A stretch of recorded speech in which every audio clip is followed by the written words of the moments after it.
Seriously, how did you all start off your relationships? Like, I really want to hear from married women who are in happy relationships, healthy relationships. Like, what has been the key to you staying happy? Hey beautiful people, how you are doing today? It's your girl Destiny here and welcome to my channel. How you are doing? Hope you guys are doing great.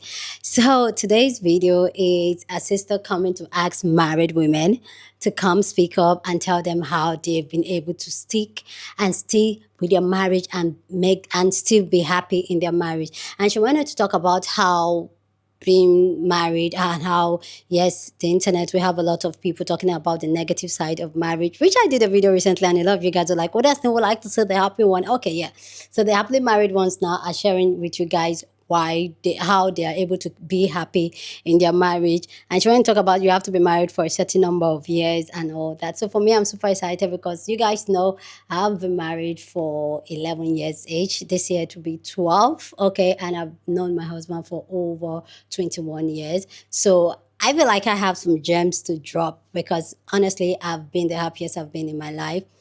Now, this moment, like I can't even change that in my life, like because I'm genuinely happy. So I'm going to share with you guys some of the things I do that makes me happy in my marriage and generally in my life that just make me happy. And you guys said that's not your glowing. Some of the secret there. Okay. So anyway, guys, let's go check out the sisters' questions, people's response to it, and then I'll come back and share my thoughts. But let me know if you're married, if you're happily married, how long have you been married, and what are the things that you think that you do and advice that keeps you grounded and makes you happy in your marriage. Anyway, guys, let's go check out this video and then we'll come back and talk more. If you have been happily married for more than 5 years, please step to the front of the classroom. It dawned on me that I don't hear from enough married women. And maybe that is the key to your happiness, is that we don't hear from you because you're somewhere being happy. But sister, we want to know, what's the key? Seriously, how did you all start off your relationships? Like, I really want to hear from married women who are in happy relationships, healthy relationships. Like, what has been the key to you staying happy? Because as a grown-up woman myself, I know that it's not all about the man. It is absolutely not all about the man. It is more so about yourself. And as a single girlie, I want to know, what are y'all doing to keep yourselves happy and keeping your marriages happy and keeping your marriages whole? Because I don't want to hear from no more microphone munchkins. I really don't. If you have not been married for an extended period of time and you're not in a happy, whole, healthy relationship, bi-directional relationship with your partner, please don't talk no more. Please put the microphone down. Please give us the real tea and not the Instagram tea. We want to know really what's up, okay? What do we need to be doing better? Thank you. If you have been happily married for more than 5 years, please step to the front of the classroom. It dawned on me that I would say not making my entire personality about marriage really has helped sustain my marriage. The real master key for me was finding someone who would pour into me as much as they would pour into the relationship. And let me tell you one thing about respect. Love is easier to find than respect. One of my mutuals actually mentioned this. You want to marry your friend, first and foremost. A friend being someone who you love and you respect. And I say friendship is important in marriage because marriage isn't always romantic. There are times where the romance gets lost. And if you've got a good teammate and a good friend, then you will be both hell-bent in getting it back again. For example, when you have a newborn baby and you're not feeling the most sexiest, you want a partner that looks at you and says, I see you and I see what you're going through. Am I going to be okay because I'm in it with you? For context, I have been married 7 years this year. I got married quite young at 25. My husband is also white, so we have the added complexity of being in an interracial relationship. But there were a few things that helped with that, in the fact that we took our time in terms of getting married. We were together for 6 years before we got married, and also he's only ever been with me. So he's all a black woman is all he's ever done. More importantly, I married someone who was my peace. He brings me peace, he brings me ease. And I married someone who was generous in his heart in every capacity. And I think that that really helps, and it's helped me be a more generous and a more peaceful person. So if I had any advice, I would say pick well or don't pick at all. Love yourself first and continue to love yourself whilst you're in a marriage. And ultimately, your marriage will grow in that love as long as you respect each other. if you have been happily married for more than 5 years, please step to the front of the class. All right, so I've been married almost 9 years, and I've definitely learned a lot in that time. So I made my top 3 things that I've learned. Number 1, my mom tried to tell me in the beginning, but I did not listen, and I had to learn my own, and that was picking and choosing my battles. So I went through this thing where I felt like if it wasn't my way, it wasn't the right way. And that caused a lot of friction in the beginning because I would get frustrated and he would get frustrated. Sometimes he was right, sometimes he was wrong. So I had to choose whether or not it was important enough to me to just let it go or to move ahead and address it. Number two, if you plan on having children, that clip when Michelle was like she hated Obama for a good 10 years was factual, okay? So if you plan on having children, there is a time where you will miss each other, but there is light at the end of the tunnel. Like, you just have to get through that rough patch where your priorities change. Like, you have another human being that is gonna come first, and like, you have to figure out how to maneuver around that. But as time goes on, you will make it back to each other. And number three was, do not lose yourself in your roles. Yes, you are a mom. Yes, you are a wife, but you are also you. So you don't want there to be a time where you have a day to yourself and you don't even know what to do. You don't even know what you like to do anymore. So always keep self in mind. Do not lose yourself to the role of mom and wife, because you're still you. If you have been happily married for more than 5 years, please step to the front of the classroom. It dawned on me that Ooh, me. I wanna talk. I wanna tell you, because 12 years, 4 kids, we have a really good marriage. And I don't just mean like, oh, we tolerate each other. I mean, we enjoy our marriage. So I'm gonna do this in a couple parts because it's just so much to say. The first thing I'm gonna say is kind of controversial, so just follow me, okay?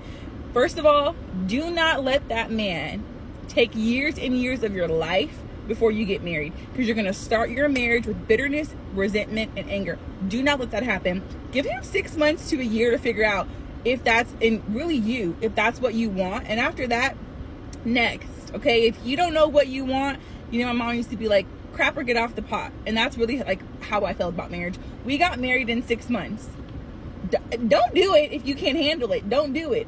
But it allowed for us to really kind of go through the hard parts of marriage, like getting to know each other like more intimately while we were still in the honeymoon phase. And what I mean by that is, when he started to do irritating things, my love for him was at an all-time high as far as like my fresh experience with him. So when he left his clothes by the bed, or when I didn't fold the laundry the way that he liked, or when we had to talk about hard things like finances and purchasing a house, there was a lot of like joy still like wrapped up and cocooned around us. So those hard things became easier to manage.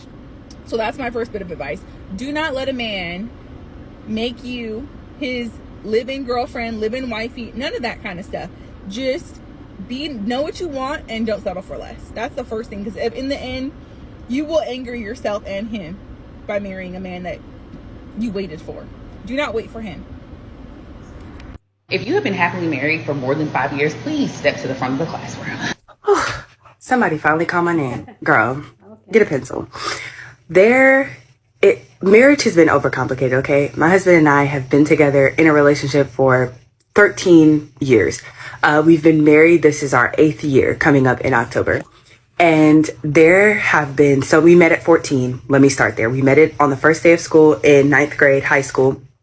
And there was so many things that went into our relationship that just pinpointing one secret or one thing that allowed us to have a happy marriage is very difficult, because we have over a decade of lessons, of stories, of trials and tribulations.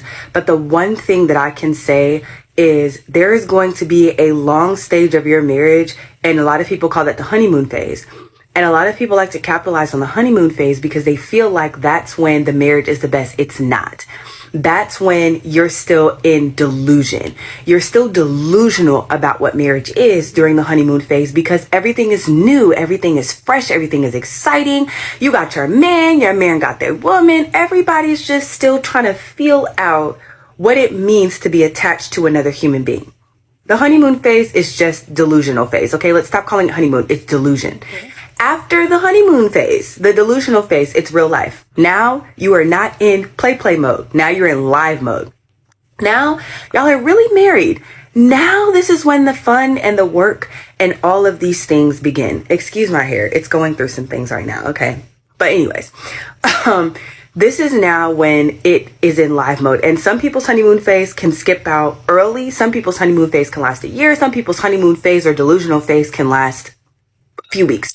Just depends on how you start your relationship and go into your marriage, okay? Because some people start their marriages really soon, really quickly because they met quickly, they dated, in 6 months they got married, or they had kids and they had to rush and get married. Whatever the case is, how you start your marriage, it determines how long your delusional phase is, okay? Now we're done with the delusional phase. It's real world. You are going to go through a phase in your marriage where you are trying to figure out, how did your mama raise you? And how did your mama raise you? And what I mean by that is you're going to figure out your partner's tolerances. You're going to have to go through the kinks of, okay, well, he don't always put the seat down. Okay, he's not really that clean. Or she don't really clean the way that I thought that she did, her own self.